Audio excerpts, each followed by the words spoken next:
I think another word describing that, unlocking and staying there, is efficiency. Yeah. Like, and sometimes like you outwork, you know, you're in there early, you stayed late, you know you can do it, you're learning because you have the mind for the game.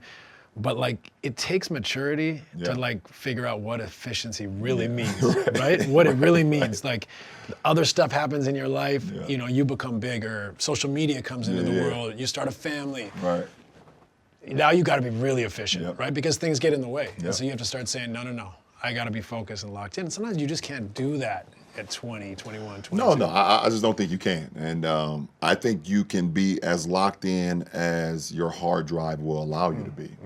You know, I've always said this saying, like, the best teacher in life is experience, you know, and you have the ability to go through a career and a profession where you have, you know, instances and moments that will either shape you to understand what's coming next or not. And it's up to you, like, how much more do you want to be put in that position because you know how to handle it the next time. So, you know, I think, you know, even when you do become a champion, if you're able to become a champion at 20 or 21 or 22, you're still not tapped in. I mean, when Kobe came in, you know, he had a couple years, and then Shaq came to the team, and I think he won his first one at like 21 or 22. But he wasn't the Kobe that we all saw in 2008, 2009, 2010, when he was really able to define his game and hone in on his skill, his efficiency, his mind. You know, we saw the complete Kobe Bryant, you know, then. So I think it just takes time. Yeah, for sure. Yeah, it's an interesting one because, like, it seems so obvious at this end of our careers and lives, right? But you look back and you're like, yeah, you know what? I probably wasn't as efficient back then. So like, there is like, even if you tell this story to, like, talking to Bronny, some of it he takes because he's a smart kid, loves the game, but some of it he's just not ready to take. And like you said, I say you can't cheat experience. Right? Like, you need to go through stuff. You need to build scores. And it's the ones that really have the dedication, that want to win, that want to be the best, that want to be prepared, that they learn. They learn from their mistakes. They learn from their journey. Absolutely. I mean, it's funny you say that because I have to check myself sometimes throughout the course of games or practices or shoot-arounds or film sessions when we have a couple young guys on the team, and I expect for them to know it, and that's unfair to them.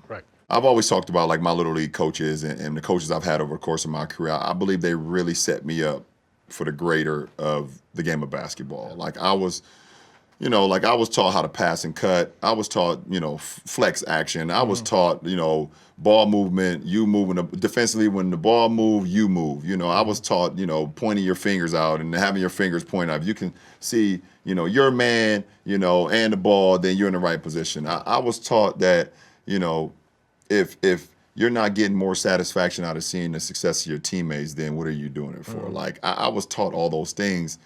And then also being able to lock in, like, okay, if a coach writes down a play on the board, on the whiteboard, you know, to not mess it up on when you get out on the court.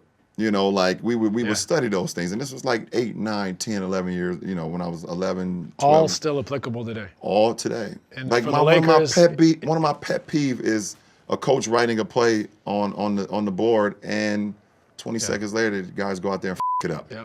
You know, that's one of my pet peeves. But back to what I was saying, like, you know, I expect excellence out of everyone, you know, and I expect for everyone to know exactly what we're doing, how we're supposed to do, and what's going to happen. But also, I have to check myself sometimes and saying, okay, the level of experience may not, it's not there just yet. Appropriate excellence. Appropriate excellence, yes. And which is a hard balance. Right, it's a hard balance when, you know, you're 40, and you're like, okay, I'm looking over the mountain. I say, oh, there's the end. There's the end for me, you know, and I'm still competing at a high level. And I'm like, well, I have a chance to, you know, possibly win another championship, but this is a team game, you know. You know, when it comes to, you know, soccer and football and basketball, these are complete team, no matter how great you are as an individual, you know, 100%. And you have to rely on either, you know, 4 other guys, the guys coming off the bench. You know, football, you have to rely on the other 10 guys, and then the offense, defense, offensive coordinator. Soccer, the same shit. You have to rely on everybody. So, you know, it's a tug of war for me mentally. I get it. You know, when it comes to it.